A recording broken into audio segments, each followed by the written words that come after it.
As the 90s began, pop culture, drugs, and race relations were all going through immense changes for African Americans throughout the country. Still, there were towns in the country that were segregated, and police tensions were always high amongst many predominantly African American communities. You see, Spike Lee, a native of Brooklyn, had come into his own, having built a reputation for telling stories that black and other people of color have gravitated to. Having been a fan of Malcolm X and other civil rights activists in his youth, Lee was thrilled to hear of a forthcoming film like many fans. However, the creation of it all would not be so simple. Many recall the film for its groundbreaking nature, telling the story of Malcolm X, whose reputation was that of a racist in the eyes of some, yet the film would go on to earn 2 Oscar nominations, along with a host of other awards, immortalizing its importance in American culture.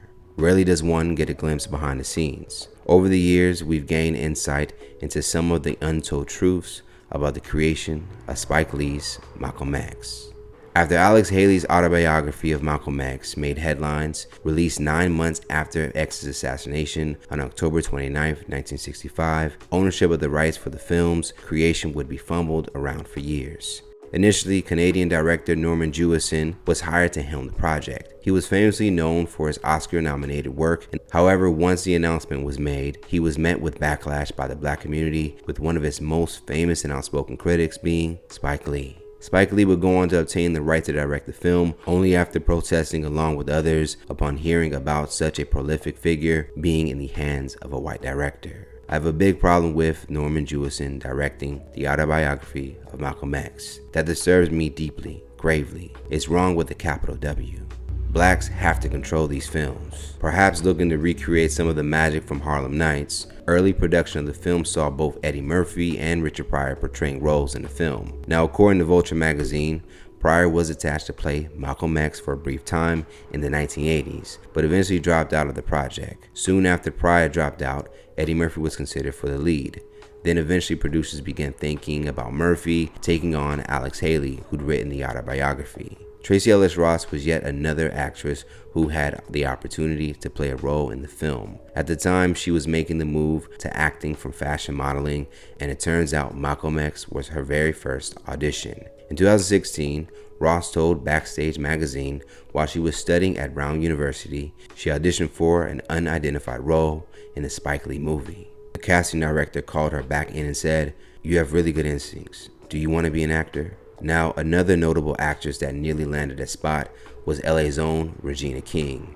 After having a main role on 227 from 1985 to 1990 and a role in John Singleton's directorial debut, Boys in the Hood, King's star was ascending, giving her the confidence to feel capable of securing such a prestigious role. However, like Ross, it's undisclosed which role exactly she was up for. This was revealed in an article on Screen Rant. In an interview with a Hollywood Reporter, King admitted that she gave the worst audition of her career on Malcolm X and failed to secure the role as a result. Malcolm X's life and legacy gained the film's crew access to filming in a place where filming had never taken place before, Mecca. Lee was not allowed to travel to the holy ground because he was not Muslim. However, in an effort to truly accurately represent the area, the Saudi government was impressed by Denzel Washington's dedication to portraying Malcolm X. In addition to portraying Malcolm X in the 1981 stage play, When the Chickens Come Home to Roost, he read every book on the subject and listened to every speech Malcolm made. As further representation, Washington refrained from eating pork, attended Fruit of Islam courses, and became an expert in the jitterbug dance, aka Lindy Hop. This pleased the Saudi government to see an actor making these types of efforts and marked yet another milestone in the budding career of Washington, who already blossomed into a star and a fixture in the acting scene. Rounding out the full plan of preserving Mecca's sacredness, the film crew that was sent for these portions of the film were devout Muslims to not cause any controversy. Despite it not being in the spirit of Mecca, Nelson Mandela's cameo in the film marked a moment of promoting peace and an effort to not push forth an inaccurate depiction of yet another nation. A 2013 Time magazine piece detailing Mandela's sole performance revealed that Mandela reportedly would not repeat the speech, now iconic, last 4 words, out of fear that the South African government might construe this as a call to violence. Lee obliged and ends the scene with footage of Malcolm X himself delivering the call to action. Scenes such as this one became famously notable because the direct words were used by Malcolm, giving those who never saw him live the full essence of the power in words from his many speeches. Now, despite the success of Spike Lee's past films, the ability for the Malcolm X film to make a profit was questioned, especially considering the projected 2-hour and 15-minute runtime. Having capped the budget at $28 million based on the success of Harlem Nights, Warner Brothers initially refused to give another penny towards completing the project. In an interview with the New York Times in May of 1992, Spike Lee announced that a group of prominent blacks had donated an undisclosed amount of money to help complete work on his forthcoming film, Malcolm X. He said the donors were Bill Cosby, Oprah Winfrey, Michael Jordan, Irvin Magic Johnson, Janet Jackson, Prince, and Peggy Cooper Cafritz, founder of the Duke Ellington School of the Arts in Washington. It's worth noting that Spike Lee wanted to be transparent, as rumors were swirling that he'd already used both his own personal salary for the film, as well as some of his personal savings in an effort to bring the movie to life.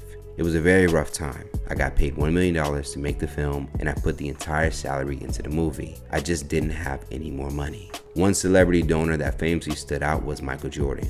Now, according to Spike Lee, the call for the gift came directly after having received funds from Magic Johnson, triggering Lee to approach Jordan from a competitive standpoint. On the Bill Simmons podcast, Lee would get more candid about the incident, stating, "I called Magic and he just said, 'Spike, what do you need?' After asking Jordan to contribute to the film, Lee told him how much Johnson contributed to the project. Accordingly, once Jordan found out how much money Johnson gave, Jordan made sure to top the amount. Now, in addition to cutting off funding, Warner Brothers wanted to make cuts to the staff, expenditures, and the overall running time of the film. It would still take another screening before Warner Brothers was willing to follow suit. However, ultimately, it was Spike Lee's quick thinking and never die attitude inevitably ensured that fans would be able to see this story told after having the threat of cutting scenes and staff en route to final production. Legacy. With these truths about the films, it's no surprise that its legacy is still talked about today. The dramatization of Malcolm X's former life prior to conversion, as well as the great adversity he faced, captivated audiences nationwide. Denzel Washington, Angela Bassett, Giancarlo Esposito, Delroy Lindo, Wendell Pierce, and Teresa Randall are just a few major stars that went on to have more success after notching roles in this piece that truly showed the range of each of these actors and actresses.